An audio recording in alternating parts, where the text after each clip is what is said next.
Right, okay guys, welcome to another one of my videos. Now you're probably wondering what the hell this video is all about. Now if you're an old time subscriber to the channel, you'll know that I've been on YouTube for about, started in 2013, just the tail end of 2013, so I've been basically on YouTube for almost 5 years. Now, I do have a lot of videos that I've made. I think I've made something like 1,200, maybe more videos, which is pretty insane. That's a lot of videos. Now, every now and again, I'll make a video that I'm ridiculously proud of for whatever reason. I might be proud of it, I might just really enjoy it, it might have a special place in my heart for whatever reason.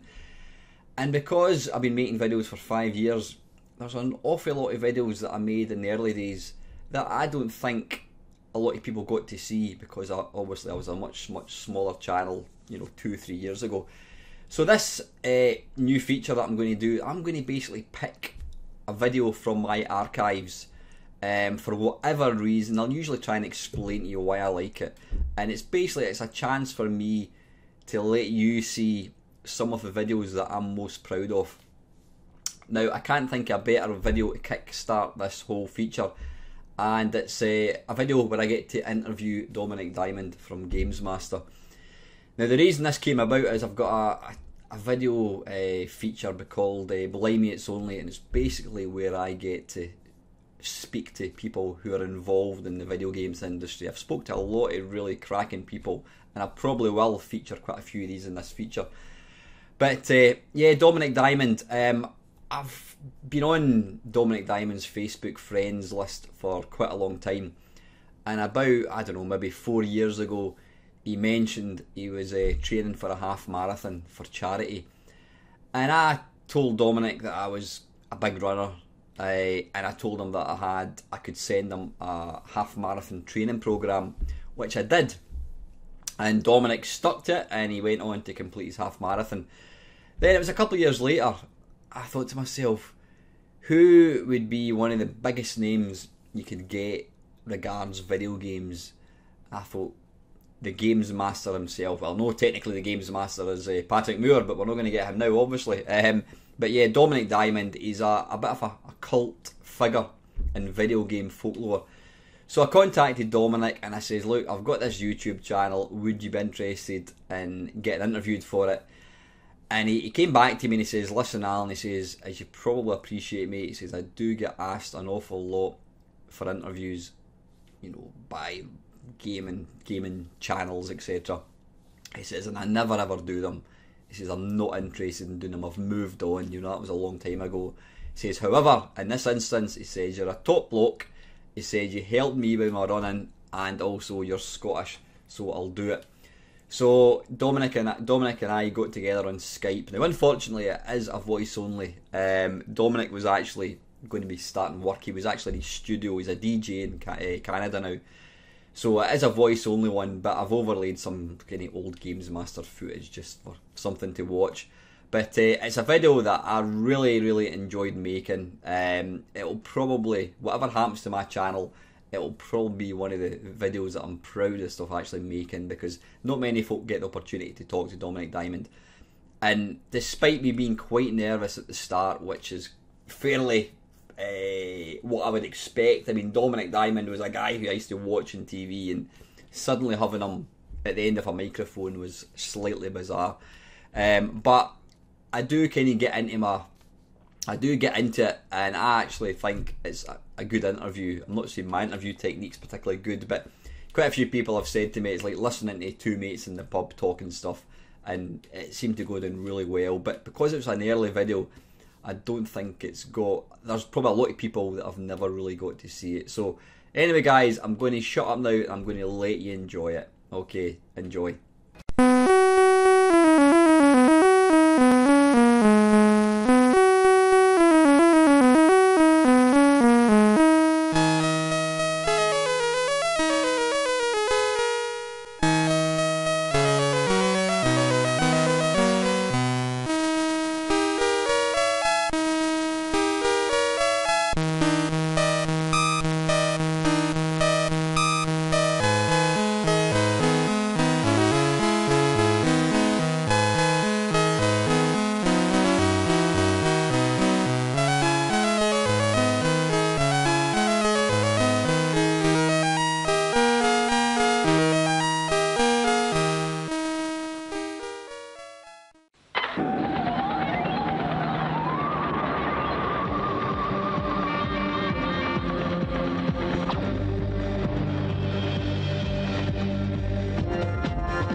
Alan?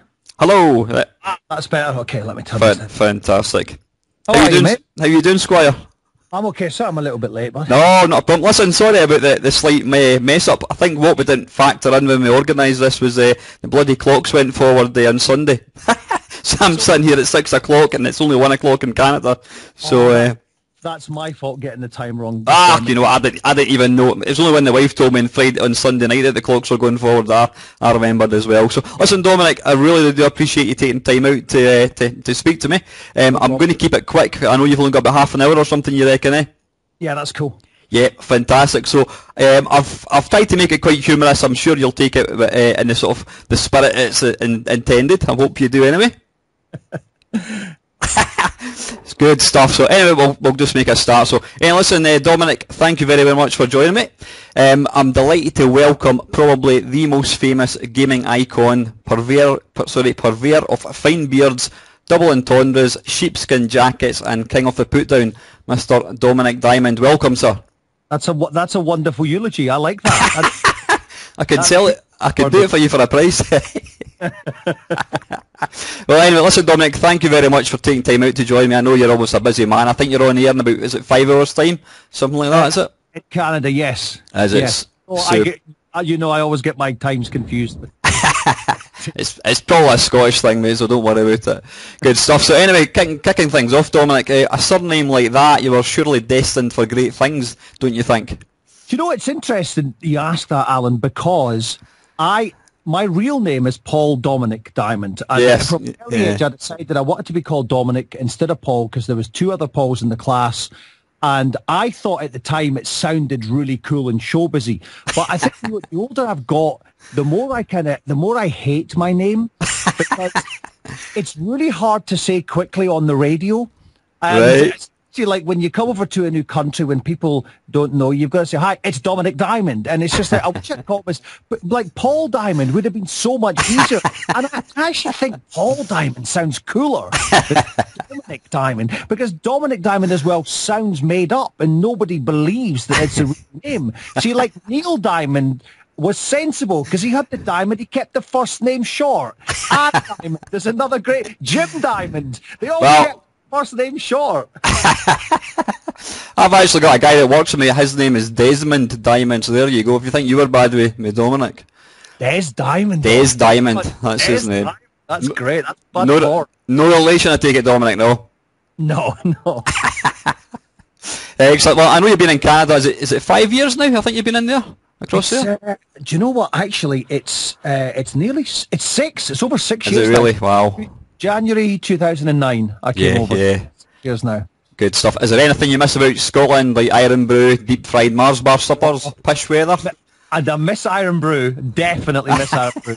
And I miss going to see the Celtic. I miss mountains. There are mountains in Canada somewhere, but like I'm thousands of miles away from them. They're over like the west coast. So I miss mountains. I miss the Highlands. That's the thing about living. I mean, I live in Livingston, which is obviously central Scotland, and I mean, you're literally half an hour from, or 40 minutes from Mulgai, you know, and then you're up in the West Highland Way. I mean, it's absolutely fantastic. So, good stuff. So, anyway, you hail from the home of the famous smoked fish, the Smoky, and am I right in thinking that you're probably Arbroath's most famous son? I can't think of anybody else. I think you might be. I think Andy Stewart, I think, was maybe from Arbroath. Was he really? Singer. I know that, who was the great runner? Liz McColgan. She was from close to Arbroath. I think just outside it. Right. But yeah, it's not been a hotbed of superstars. Of talent. The people at Arbroath, actually, apart from your family and close friends, the people that are from Arbroath know about you? I'm guessing anybody my age would probably, obviously from Gamemaster, Oh yeah, I think that they I think that they like me all right. I'm still related to 90% of the time. It'd be difficult finding. Do you know what? The thing about a place like Arbroath, though, it's like everybody knows each other anyway, so it doesn't really matter whether you've been on the telly or not. It's where everybody's famous, you know, because everybody knows each other and everybody's related to someone somehow, and everybody went to school with each other. So I probably know 90% of our. Way, you know. That's probably 15 people you're talking about then, obviously. The funny thing was, I go to job centres for a living. I sort of do inspections and that kind of stuff, and I was up in our Arbroath job centre, and I was standing outside looking at the outside of the building, and one of the sort of DWP government persons came out and he started talking about football as you do.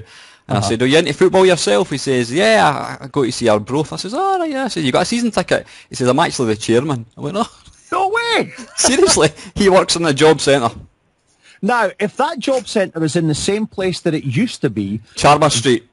that is right beside my Granny Diamond's house. Really? Yep, and right beside one of the schools I used to go to, Lady Loan School. So yeah, that's where the job centre was. Yeah. So yeah, I can't see Alex Ferguson working in a job centre somehow. No. He might be right enough now that he's no with Man United, but you never know. So anyway, do you think they're ever going to erect a large statue in Arbroath with your name in it? I think you deserve that. I would like to think of a large erection of me in my hometown. I think that's definitely justified. I think Even just a small erection would be. When you get to our age, Dominic, that you'll take anything. The only problem is because Arbroath's a seaside town, it would just be a place for the seagulls to shit. That's the only problem about statues there. Good stuff. I believe you did you start. Now this is from Wikipedia, so it must be true. I believe you started. You studied drama at Bristol University, and you also attended. You also went to obviously university. Was it David Walliams? He was there as well, apparently. David Walliams, Simon Pegg as well. They were Simon was in the same year as me. Yeah. And we did a lot of the same courses together. David was in the year below me, but we did a lot of comedy stuff together. Yeah. And there was a lot of very talented people, and even on the other side of the camera, like there's a guy called Richard Stokes who was the producer of the brilliant TV drama with Doctor Who in it with I can't believe it. Broadchurch. Oh right, yeah, I know. Yeah, the producer of that, and so there's a lot of guys who ended up doing really, really well behind the camera from that year. It was a really good year. It was a good creative bunch of people. Yeah, and you had a comedy troupe called David Icke and the Orphans of Jesus. Is that right, David Walliams was in that. Simon Pegg was in that as well. Jason Bradbury, who went on to be on the Gadget Show. Yeah, aye. As well, actually, that was good. I basically wanted to set up because I was doing a lot of stand up at the time, and just wanted a way that I could make more money out of it, and so I put this on, and it's amazing to think of the likes of Simon and Dave in it because I completely fleeced them, and I kept all the money. I kept all the door money, and I gave them something like 20 quid, and kept the rest because it was like management costs and everything. But it was, we did some really, really good shows, and it was. I mean, David was always very good, but Simon Pegg was just different class. You could just tell that. Yeah. Back then, he had a persona of a lifeguard poet, and he would come on and he would do these wonderful, brilliant poems about his obsession with Diane Keaton and stuff like that. But in between, he would be acting out as if he was at the pool, and he'd be blowing his whistle and telling people to stop heavy petting and stuff like that. And he was a genius. You could tell, very talented. Whatever happened to these no petting signs you used to get in swimming pools in the 70s? It's almost allowed now because I don't see that anymore. No, I had not seen it for a while either. Yeah. They don't have them in Canada. I don't know whether that's because nobody ever did it or because they don't see it's a problem. I will test it out next time. And you can let me know. Good stuff. Excellent. Anyway, Dominic, moving on. How did the Gamemaster gig come about? Maybe did that all kick off? It was just an unbelievable slice of luck, really. I was doing stand-up and I was still at university, and then there was a TV show called The Word that was on, and they basically had an open search for a new presenter for that. So I applied, got down to the last 12, and then the people who were doing Gamemaster were a little bit cheeky, and they were in the same part of London as the company that did The Word, and they said, look, seeing as you've just interviewed like everyone, we're also looking for a new presenter. Can we borrow your notes? And is there anyone that you think would be right for this show? And luckily, one of the bosses there said, well, there's this guy who was, far too physically unattractive to get a job on The Word, but he might be right. I don't believe that for a second. So then I went along and met them and did an audition in the church that we ended up using for Series 1. Comment on it was Oh, it was a terrible football game played on the Game Boy. That was what my audition was commenting on a game played on the Game Boy. It was blurred. You couldn't say anything. That's it. And the thing is, and I think even then, I was using the innuendo in the waggling joysticks and all that. I think that just, for some reason, that just always seemed like the right way to go with that. Brilliant stuff. I must admit, I mean, always as an avid fan of Gamemaster, like anybody in my age group, I mean, it was quite, when it first started, when the accent came out, we're like, Christ, this guy's Scottish. You just automatically assumed it was going to be somebody English, but That's an interesting point, actually. There wasn't a lot of Scottish people on TV back then, because even the likes of, I think Nicky Campbell had maybe just started at Radio 1, but the likes of Carol Smiley, none of them I think were particularly big nationally on TV yet. So that's interesting. I never thought of that. There we go. So anyway, there was obviously a few other video game shows out there at the time. There was Bad Influence, which was like the little kid who always did his homework on time and got good exam results. Games World was the only child kid that was spoiled with the best clothes, but was actually a complete dick who nobody really liked. And I think we could probably say Gamemaster was a likeable kid who dogged school on occasions, sniffed glue and had sex at 14 behind the school PE block. Do you think that kind of sums it up? That's one of the most wonderful summations of the 3 shows I think I've ever heard. That's superb. Yeah, that's pretty much it. Excellent, good stuff. And obviously it was a massive success. It was at 7. Well, sorry, there was 6 good series, which we'll come to later on. Why do you think it was as successful as it was, Dominic? I think because we didn't have anybody at any senior level in Channel 4 checking the show. And I mean, we really didn't. It was weird that we came up the sports department of Channel 4, bizarrely, and the guy, the head of sport, would never watched it. So they would just pass it. So as a result, we kind of got to bend rules, and we got to be kind of quite surreal and creative. And I just think we got a level of freedom that I just don't think you normally get in TV shows, and we were very lucky. And we also had again, there was a phenomenal backroom team, and a lot, a very young team, and just a lot of really clever, really hard-working people that came up with some good ideas when drunk and off their face from drugs.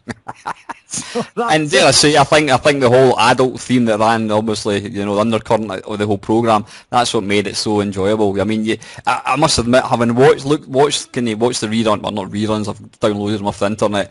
It's incredible just how many actually managed to get in there, in half an hour. Oh yeah, it's quite ridiculous looking back now on it. It's it's brilliant. I think it was great. I think we were very successful, but luckily we were not too successful. Yeah. I think if we had any more viewers, then people might have started noticing stuff, especially parents, and then we might have got into trouble. But it was good. We were just big enough, but not too big. Yeah, you got another one in there right away. Fantastic. Good stuff. I mean, does it surprise you now, Dominic, that obviously you're still, I mean, this little sort of feature that I've been doing, you were probably the most desired person for me to actually interview. I mean, you're obviously a sort of gaming icon, you always will be. I mean, does it surprise you that people still want to talk about Gamemaster and video games and waggling joysticks and whatnot? I think it makes me feel great. It's great to do something that has that kind of legacy. I find it's a little bit of a shame that it shows the dearth of gaming TV shows that there's been since. That there is anything. It's like people, still talking about NYPD Blue as a cop show. It's like, yes, it was good, but since then you've had, CSI and NCIS and everything, but it just seems that there's been nothing since Gamemaster really that people have managed to attach themselves to, which is a shame. But that's British television bosses. Yeah. Because other countries do. I mean, America's always had video game shows and everything running, but it's just for some reason, Britain doesn't. Yeah, I mean, they reckon that the gaming industry brings in like more money than Hollywood, and yet there's not a single, program on TV about it. It's just I don't think there will be now, because I think that audience is so spectacularly overserved by the internet now and by YouTube. I think you're right, yeah. that it's just that there would be no reason for anybody to watch a Games Master now because every single aspect is just... I am just gobsmacked by the amount of stuff on YouTube about games and, you know, and game humour and everything. It's just that, you know, I love, like, when people will take things like Halo and revoice it and make comedy skits out of it. That's fantastic, all that stuff. It's great, you know? Good stuff. I mean, you've obviously answered my next question. You don't think that kind of format would work nowadays? No, I don't think there's a need. I don't really think there's a need for it now.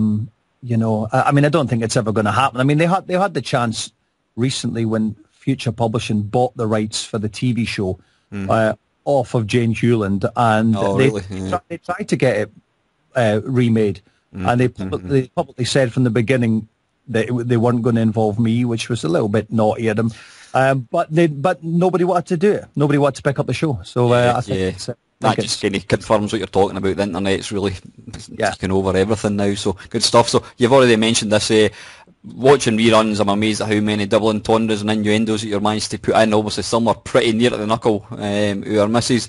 Obviously, most of your audience and participants were completely unaware of what was being said. I mean, watching back some of them and you're coming out, you're saying to wee kids, oh, you're going to go upstairs and waggle your joystick in your bedroom, and the kid, his eyes were glazed over, he was completely unaware of what you're actually saying to him.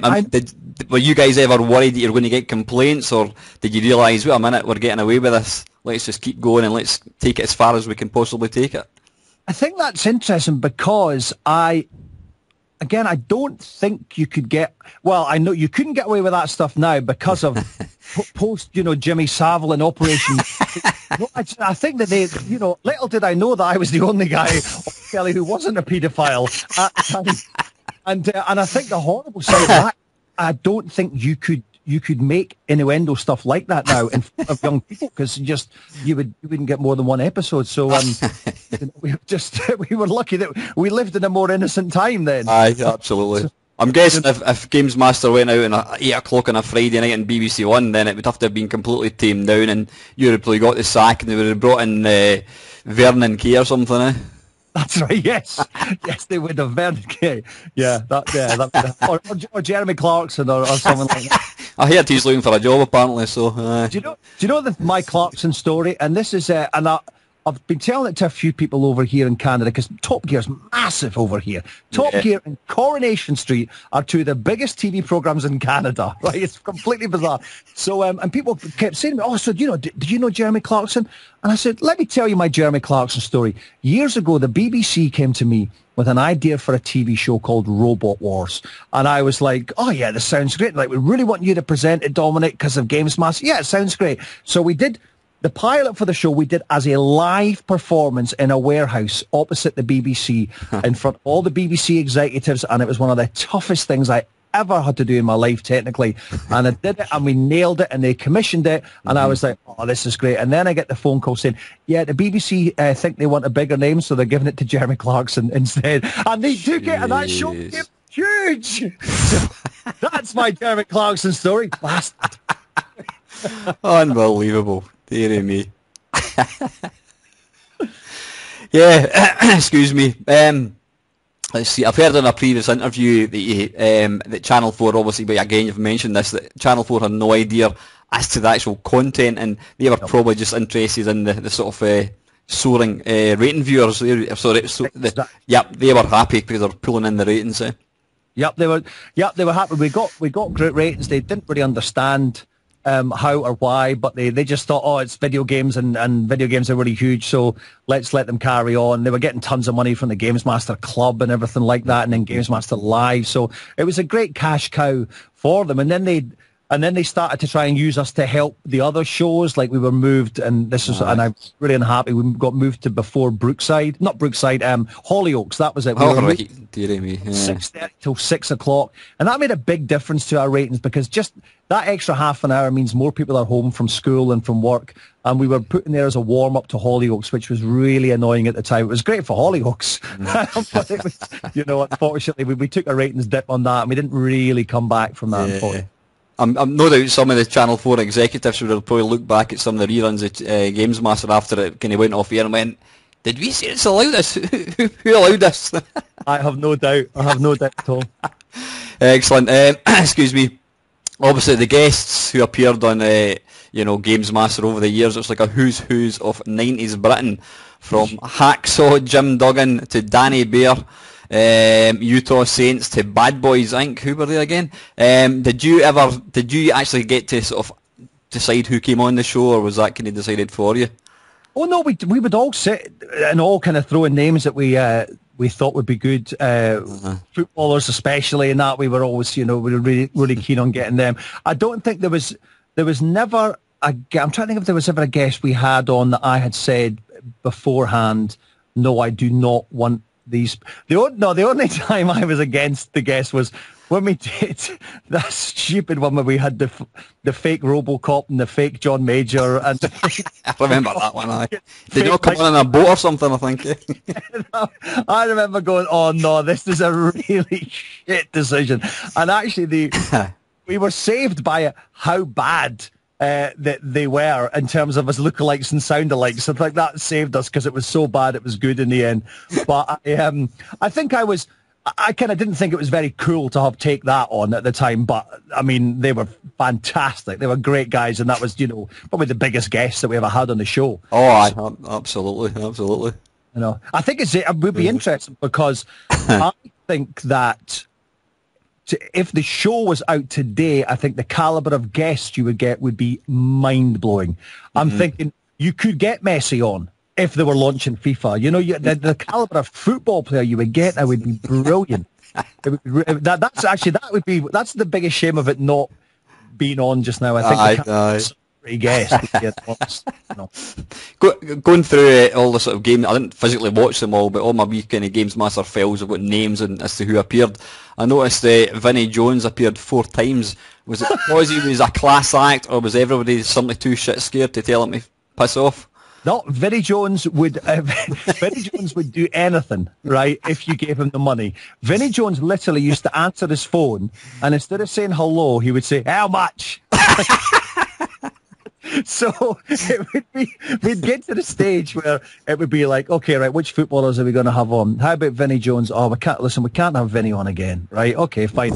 So we'll book 4 others, and then on the day it'll be like, oh shit, Andy Cole's dropped out or whatever. Okay, you know what that means? Yep. Just feel it out in your wallets. How much cash have we got? Let's have a whip round and phone up Vinnie Jones. How much have we got in the petty cash? Oh, that'll be enough. Vinnie Jones, without a shadow of a doubt, made more money than anyone else on Gamemaster, probably more than me. I can always remember seeing him. I can't remember what game he was playing in one of the first challenges, and the wee guy that he was playing looked genuinely terrified if he beat him. Oh, he's a scary guy. He does look scary. My kids were hugely impressed. My kids are too young to know Gamesmaster. I mean, they know of it now, but my 2 youngest, who are 9 and 10, and we were watching the TV show Arrow. And Vinnie Jones was in that recently. He had like a 3-episode arc as a major bad guy, and my kids were so impressed. They're like, oh, yeah, I had him on my old show. No way, you had someone who's a bad guy on Arrow on your show? But he's scary. He's a very scary. He does look pretty mean. Who was the biggest twat celebrity guest? The Motivator.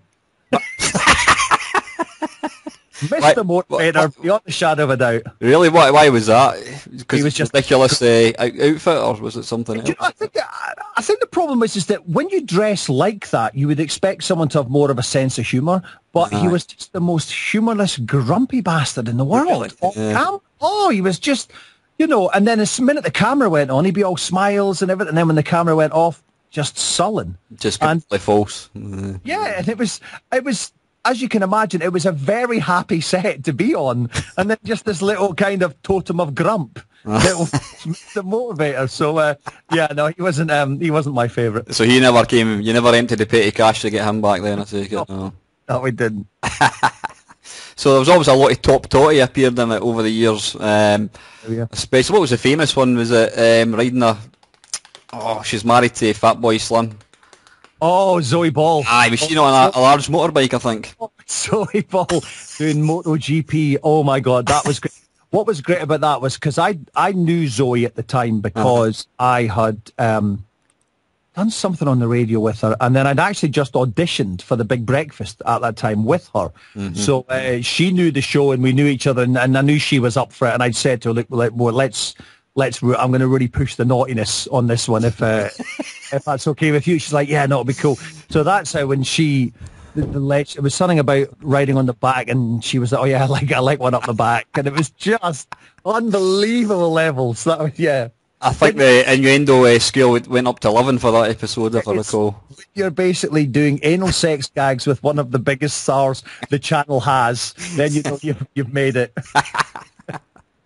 Was there any memorable contestants? I can always remember there was this little guy. He brought in a variety of his homemade joysticks, depending on what challenge he was going to get, and I think he absolutely failed miserably. I don't know if you remember him. I don't remember that guy. I remember Martin Mathers. Was that the James Bond character? Yes, yes. Doing the I can't remember what the shooting game was at the time. Virtual Cop, I think it was, double-handed. That was phenomenal. That was absolutely brilliant. My favourite ever challenge, though, was, and this was season 2, actually, was when Jimmy White had to clear up on a real snooker table quicker than the computer did on Jimmy White's Whirlwind snooker. That's right, I remember that one. And I thought that for me was the perfect challenge. It was the real kind of, man versus machine thing. You're right. And that was fascinating on so many levels. That was my favourite challenge. Yeah. Excellent. How much sort of practice were the contestants given? Did they get a wee shot of the game beforehand, or was it did they go in blind? Oh no, because a lot of them knew weeks before and everything. That's what right. So I think it would depend. If it was like a newer game, then they wouldn't. But by and large, no, they'd know what they were doing. They knew what they'd done. Good stuff. Was there ever a challenge where somebody failed and they thought, "Nah, fuck it, we'll redo it so that he wins," or vice versa? Was there any challenges fixed at all? Or?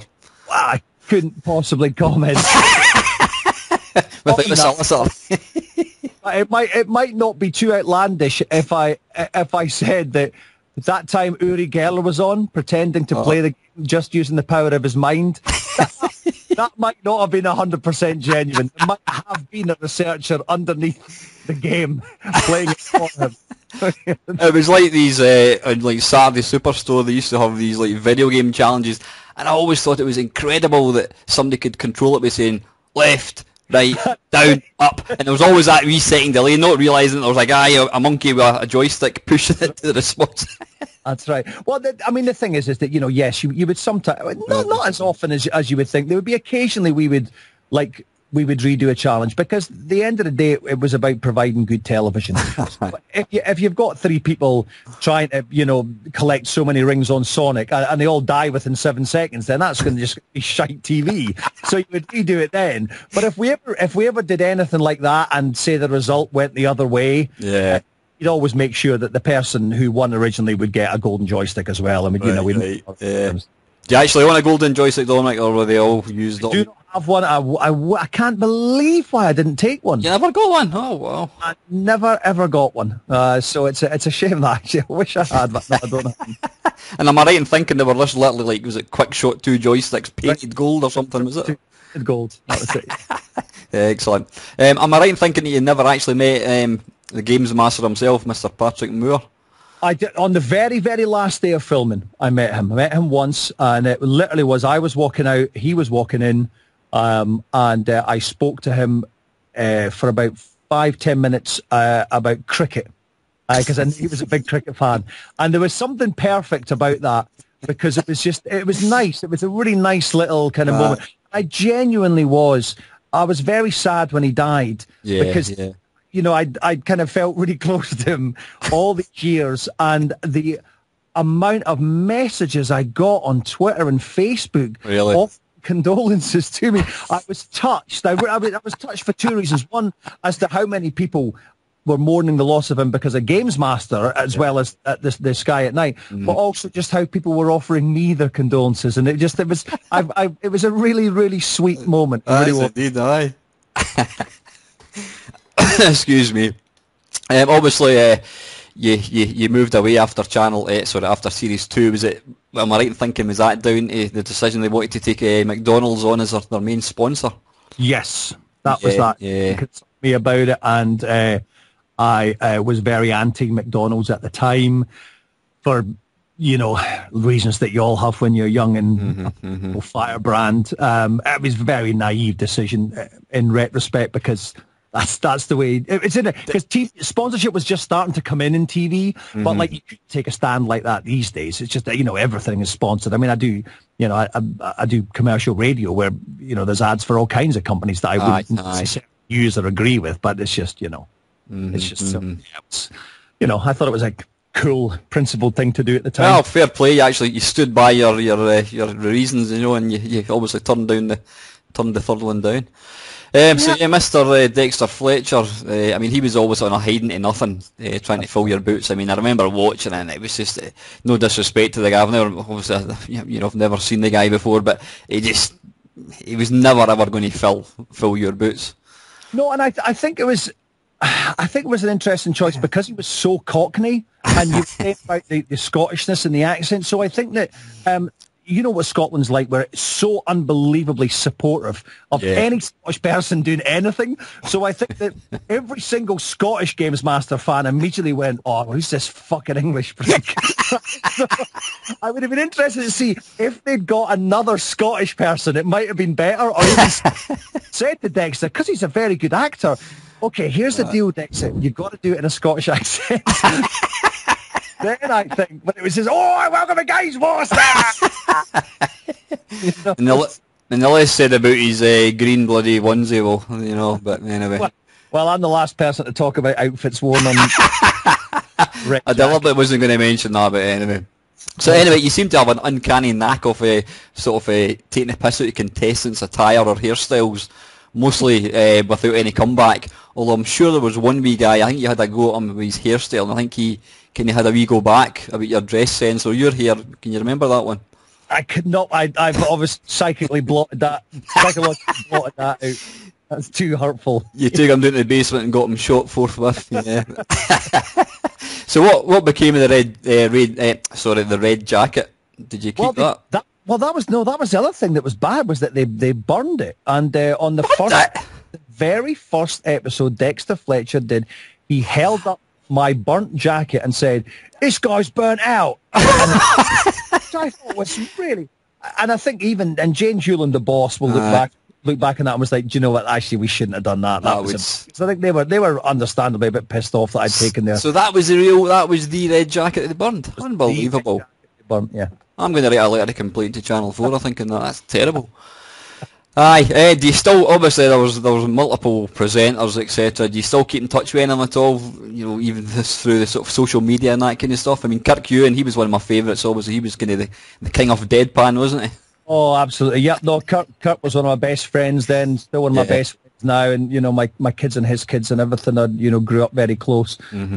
Johnny Finch, who was the producer, who wasn't one of the commentators, but he was one of the producer. I still keep in touch with him. Rick Henderson as well. I'm still on Facebook. And a lot of them, and even the likes of, like a lot of the reviewers, like Julian Rignall and Frank O'Connor and all that. I'm still in touch with all those guys on. Yeah. That's the thing with social media now. It's impossible not to kind of stay in touch with these guys. The only person that how I would love to be in touch with who I'm not is Derek Lynch. I have no idea where Derek is, and he was just the funniest, happiest, smiliest guy. He was in like the Namco or something, was it? That's right, yeah. From Aye, I remember him. Aye. It's great, because what was great about Derek was Derek just honestly just couldn't stop laughing. Like, you would say it, right, honestly, Derek, listen, it's very flattering, mate, that you're laughing, but we've got to do a TV show as well. So it's just like laugh a bit and then just try and carry on. But he would just fucking lose it. He would corpse all the time. Derek would have to retake stuff because, you say, did you ever have to retake any challenges? Yeah, sometimes only because Derek kept laughing too much.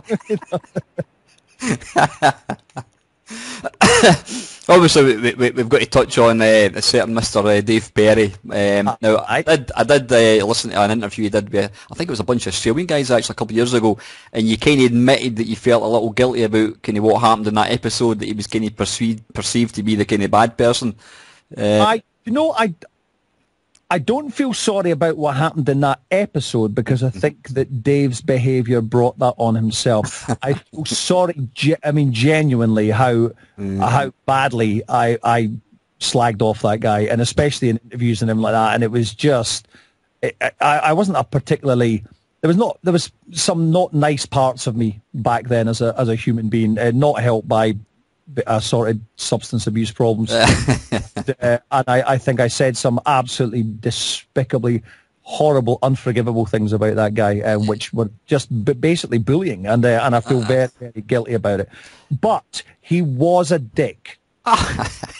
And so, you know, that deserved everything that happened on that show. Absolutely. He brought that all on himself. Yeah, I mean, I was obviously like many people watching it, and when he failed, I mean, he threw his toys at the pram. He had his wee kind of hissy fit. I mean, the funny thing is, looking back now, and you know, through sort of rose-coloured spectacles, I mean, you know, he was a complete arse. You know, really the way he sort of bigs himself up, and you know, he was one of like the sort of the top 100 most eligible bachelors and all this kind of shit. But you know, guys like him were probably good for the industry back then. I mean, it kind of gave you the goodie and baddie type thing. You know, you wouldn't get sort of colourful characters like him anymore, I wouldn't think. But the worst thing was, I just wish, I think if Dave had been a bit more aware of that and had actually been prepared to kind of laugh at himself or send himself. But the biggest crime on that show was taking yourself seriously, and you know, unfortunately he did, because he was just all about this Games Animal brand and everything, and you know, and it's just so it wasn't even a character that he portrayed, Dominic. You actually carried this persona into real life as well, then? That was Dave. Oh, right, I see. That was Dave, unfortunately. But no, I wish I could go back and unsay a lot of the horrible things I said about him. Look, anyway, these things happen. What prompted Channel 4, Hewland, etc., to call it a day after Series 7? What was the reason behind that? Well, we'd actually called it a day after Series 6, right? And we were like, because we wanted to go to a later time slot, because we were like, we thought we'd done everything we could. And it's getting really hard to think of new settings for the show. And so we'd said to Channel 4 we wanted to move to a later time slot and do a more adult take on it and kind of stretch things that way. And they said no. So we were like, well, okay, then that's it. And they literally called up and said, we're just checking on the delivery dates for the first episode of Season 7. And we were like, well, we're not making a Season 7. They're like, oh. No, we actually, and this is just there's so many things in the Gamemaster history that are just so perfectly random and you know, I mean, even, you know, things like, you know, me leaving and Dexter Fletcher coming, that's all such a hugely important part of the Gamemaster. Absolutely. Just for the final chapter to be the last series was actually never supposed to happen. Channel 4 forgot to cancel it. That was basically it. They forgot to cancel it. And bearing in mind the channel that never watched any of the shows, that was just the ultimate sign to us of how little they cared. They cared so little they forgot to cancel the thing. So we had to literally get together and at very short notice think, okay, right, how are we going to do this final show? And I mean, how we managed to come up with that huge big desert island set in such a short space of time, because it was probably the biggest, most ambitious set, because we had to build up from scratch. Normally, a lot of the stuff we had existing frameworks in the location, but this was just a bare studio. So, you know, I think some people will say, you know, oh, well, the last season was a bit self-indulgent, or it's a bit that. Well, it's because, you know, we knew it was the last one, and we were just like, all guns blazing. You know, let's just have a laugh. I mean, I personally think every single one got better and better and better and better, probably because it got more kind of laddish and that kind of stuff, but I certainly thought they got better. So. Yeah, no, I think so. I mean, I certainly got more and more comfortable with it, and it, you know, over time, and yeah, I think it was more.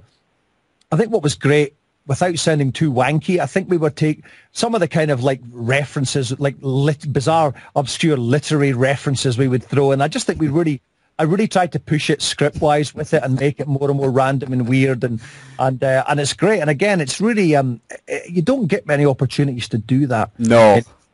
So it was great. I loved that last series. Yeah, oh, brilliant.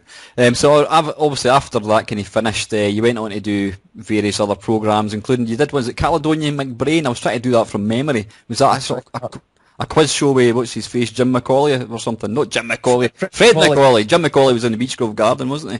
That was Scotland's attempt to kind of do a Have I Got News for You. They did one season and it tanked. Jim White was presenting it, so then they BBC Scotland. I didn't know this at the time. They'd already cancelled it. They said, "Oh no, but we're committed to a second series." So they got me to do that second series, and yeah, I mean that was fun. It was great. with Fred and with Karen Dunbar, who would, I mean, she was just fantastic.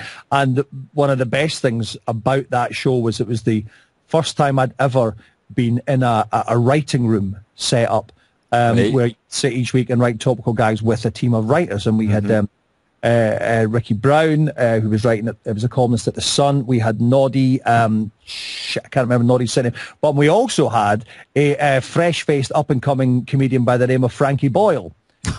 And those afternoons in the writing room with Frankie Boyle, as you can imagine, were some of the greatest moments of my life. He was just, he's a genius. He's an absolute legend. When he wrote the foreword to my book, and when he agreed to do that, and I was so happy.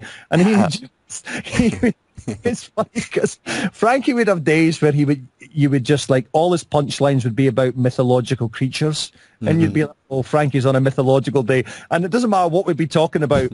His punchline would be genetically altered mermen, or the Minotaur. It's like, so that was a lot of fun. I wish we had more seasons of that. Yeah, that's a shame. Obviously, you reappeared on our screens. I mean, it was always a very kind of sort of, it wasn't well known, Bravo channel when Games Attack. Yes. How did that gig come about then, Dominic? That was the same team behind Gamemaster. Oh, was it really? Was it Hewland again? Aye. Well, it was two of the main guys. It was producer Johnny Finch and the chief researcher Richard Wilcox, and they were at I can't remember the name of the production company, and so they spoke to me about doing another show, and yeah, again, that was unbelievable fun. We had a completely free reign to do what we liked.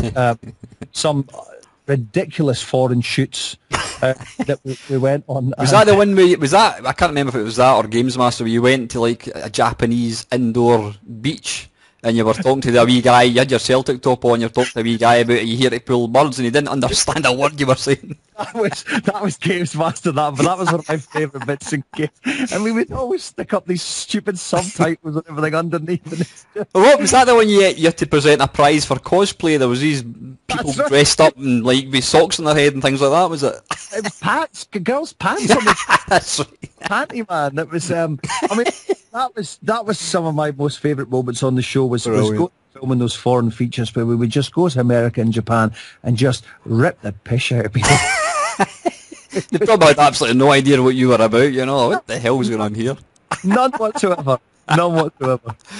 Good stuff. I mean, I actually enjoyed when Games Attack even more than Gamesmaster. I think just because you'd turned the laddish kind of humour up from 11 up to 13 and a half, so I think there was complete freedom in that. And I thought we had some really good ideas. Getting the Page 3 girls to do Dance Stage Megamix. Yes, stealing my thunder here, Dominic. Yep, I was just going to say the Page 3 birds competing on, was it Dance Dance Revolution? Yeah, that's it. Dance Dance was a stroke of genius. I'm guessing that was your idea. Quite literally a stroke. Genius. I can't remember if that was mine or Johnny Finch's. I mean, Johnny came up with so many of the great ideas for Gamesmaster, as did the director. Steve Wright. It was definitely Johnny's idea to have Queenie and Cuggly, the two like teddy bears, because they were his actual childhood teddy bears. Is that right? Yeah.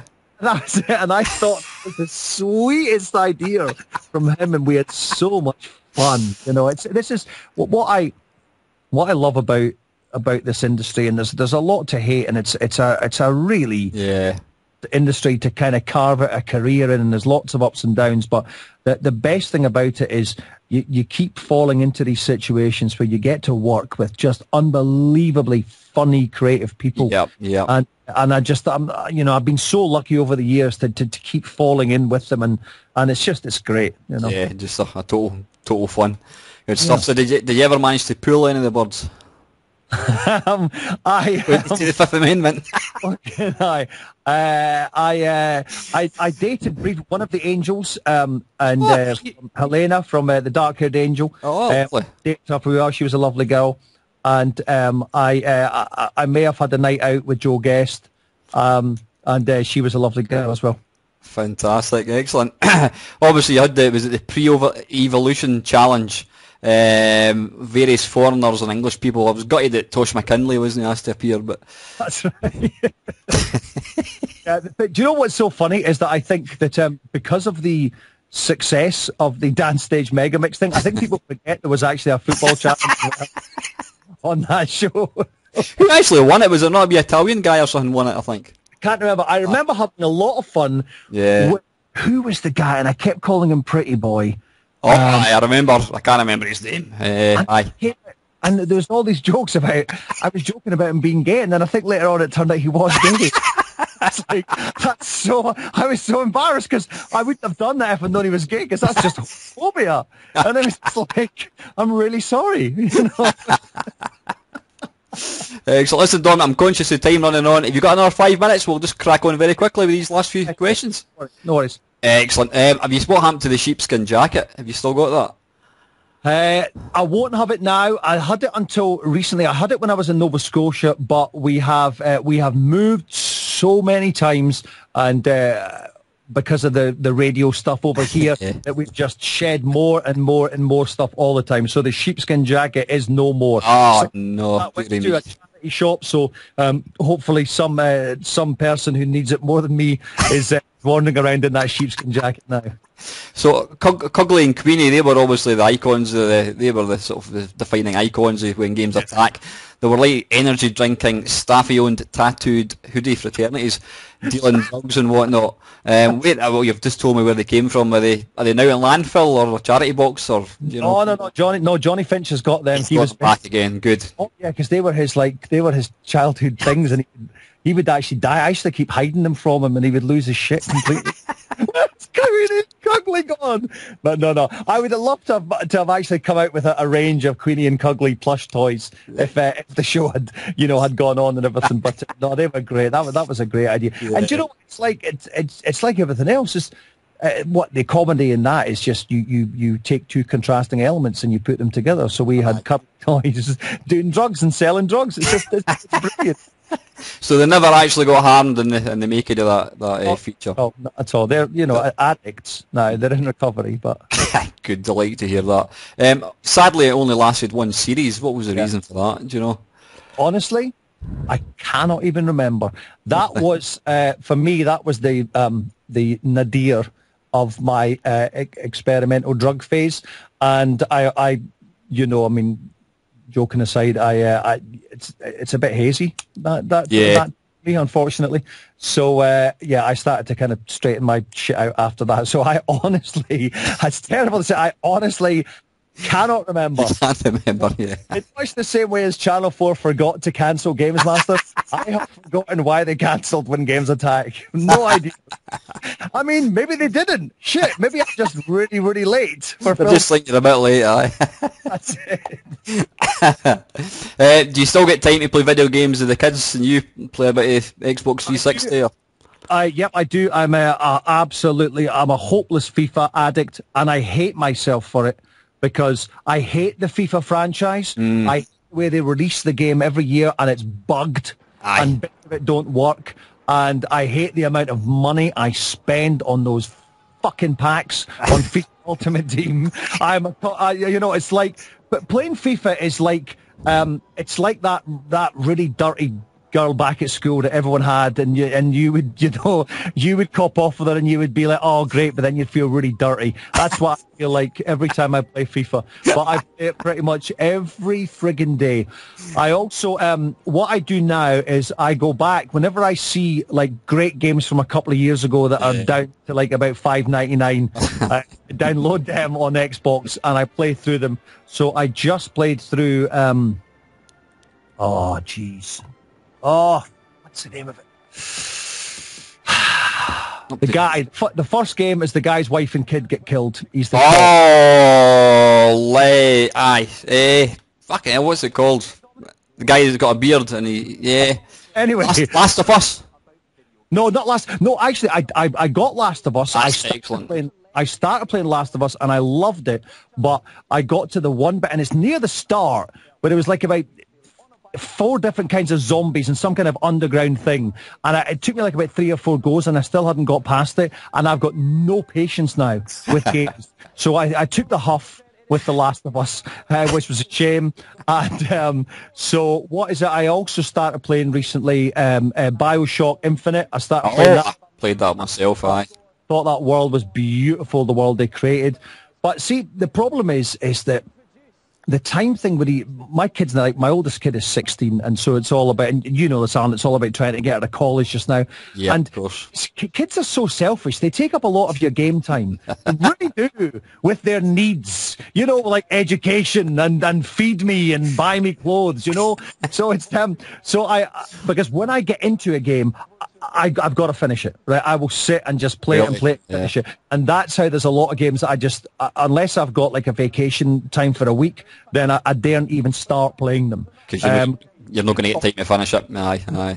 It's like all the GTA games, I'm buying them on the first day, playing through them, you know, stuff like Call of Duty and everything. Once I start playing them, I'm absolutely hooked. So, you know, so it's dangerous. And it's also bad with kids. Like my wife goes mental if I'm playing GTA 5 when the kids are around, for obvious reasons. And it's because that's got worse. Because I remember playing GTA 4 with my oldest kid watching all the time, and I thought that was all right. But GTA 5, it's just like a level of nasty darkness. Aye. I must admit, GTA 5 is the first kind of GTA game I've actually played, and to be honest with you, I mean, I like just, you know, I don't get a chance to play video games very often, but I'll actually just put it on. I'll think, right, I'm going to steal a motorbike and I'm going to drive up to the top of that hill, then I'm going to drive down and go for a swim, kill a guy in a motorboat, and I just fucking do things. I was actually chilling out on a beach, and the water was coming in, and this is fucking amazing, you know, it's incredible. It's great, and I love what they've done in terms of a fully immersive sandbox lifestyle that they managed to create in those games. It's absolutely Max Payne! That's the game! Oh, Max Payne! Oh, that's the one, aye. Max Payne 3 I just finished, and that was like me for 3 straight days playing that, and I thought that was a phenomenal game. What console was that on, Dominic? Is that the Xbox 360? Yeah. Oh, you have a look for that. Like, Max Payne 3? It was like $7.99 or something like that. Aye. Oh, fantastic. So, Spectrum or Commodore 64? Spectrum. I believe, in fact, I knew the answer to that one. I believe Penetrator. That was the first game your mum bought for your Spectrum. Is that correct? You could tell there was obviously a sense of destiny in that. My entry into the world of video games was the biggest double entendre title in the history of gaming. Penetrator, and the second one was Horace Goes Skiing, which was just so shite. People bought that. Horace Goes Skiing. What an absolute load of fish it was. And from then, Manic Miner and Jet Set Willy, Pajama Rama, Daley Thompson's Decathlon. I mean, all those games were just brilliant on the Spectrum. Phenomenal. I mean, I still like a lot of my sort of the retro, or I don't like to call them retro games because they're not retro to me, they're just games. But, you know, I still love the games. They're just so easy to play, and, you know, they're sort of kind of pick up type thing, you know, so. Yeah. Oh, yeah, and all those kind of ultimate games, Attic Attack and Saber Wolf and Head Over Heels, are just brilliant. The amount of... What was great about that time was that technology didn't really increase very quickly on that front for a couple of years, so they actually had to squeeze every little bit they could out of these tiny machines. And as a result, the creativity, the likes of your Jeff Minter and his Attack of the Mutant Llamas and things like that. Yeah. And what's interesting is I think that we're now finally getting back to that level of quirkiness because of all the app games that people are making on phones, you know, in the independent section, which is fantastic just now. That's right. I mean, one of my mates actually, in fact, I interviewed him last week. He's actually written a game called The Wicked Father, and basically it's on the Atari 2600 or Atari VCS as we called it. It's got something like 1K memory, and this game, he basically, the father kills his children and he's got to escape without drowning. He turns the tap on and he's going to drown, and this thing's got music, it's got the graphics, and it's like, it's written in, what he said to me was, apparently when you open a Word document with nothing on the screen, that's probably 4 times as much memory as this bloody game takes up. It's incredible. Oh, that's amazing. Good stuff. Excuse me. Obviously, when games attack, I'm right in thinking that was kind of the last foray into the world of video games, Dominic. Yep, that was the last one. Yeah. Then obviously you helped launch, is it XFM Scotland in 2006, I think it was? Yep. And you won 2 awards, the Scottish Radio Presenter of the Year award and Yep. then the Scottish Radio Awards, and then later the Sony Radio Award in 2007. Well, I got 4th in that. I was on the shortlist. I didn't win. I think Chris Evans might have won it that year. Chris who? Sorry, who? I never heard of the guy. Yeah, I mean, I must admit, I'm a bit of a rocker, you know. I like my heavy metal and that kind of stuff, and I mean, I loved the channel. I mean, it had a real kind of humorous, edgy kind of flavour to it, and the music was obviously firmly in the indie rock type category. With, as you've said yourself, people playing guitars when you can actually hear them.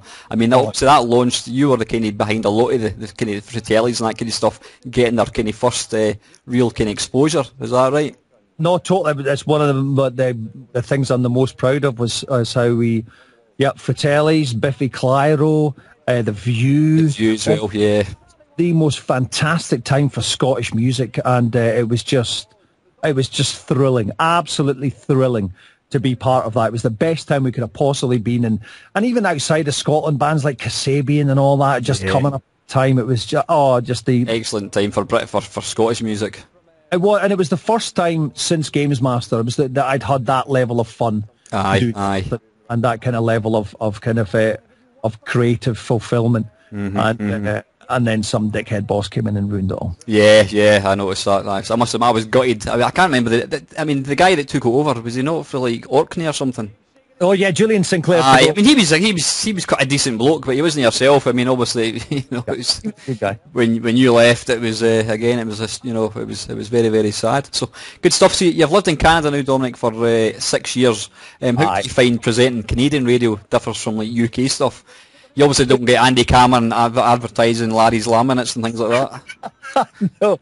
No, you don't. I think I'm very fortunate that I'm not sure if it's always been like this. Or there's a lot of space given to personality in Canadian radio, a lot more than you would get in Britain. The industry's in a lot healthier state where, I mean, I look at XFM, which has just come back to Scotland now, and it's basically just 2 guys. It's just Fraser in the morning and Jim Geltley in the afternoon, and everything else is run from England. And the lack of money in radio in Scotland is shocking. Really? No one can afford to live on it. Whereas here, I'm lucky that I've just had a really kind of quick rise up, thanks to a couple of bosses who just really like British radio. And I think I think things like Craig Ferguson getting his chat show on American TV, greatest thing for Scottish accents in the North American continent. I think he really opened up a lot of doors, and I think this is how, I'm so glad to see the likes of James Corden getting a gig over here, and it means that they're much more open to the accent. It helps. I mean, every Canadian thinks they're Scottish anyway. Every Canadian got Scottish heritage, so no, I found it. It's especially in Toronto. It's the accent goes down really well, and it's not it's not been a problem, and it's been really good to kind of start again. I never planned on starting again. I came out here to have farm, but then it just ran out of money. So, but it's been good to I unfortunately with Gamesmaster, I mean my career, I basically started at the top and worked my way down. It's been good to come over here and actually do it the proper way, the opposite way, and build it up this time. I mean, I do tune in your channel, and it sounds to me like you're getting to play the music that you like. It's good, yeah, no, it's good. Yeah.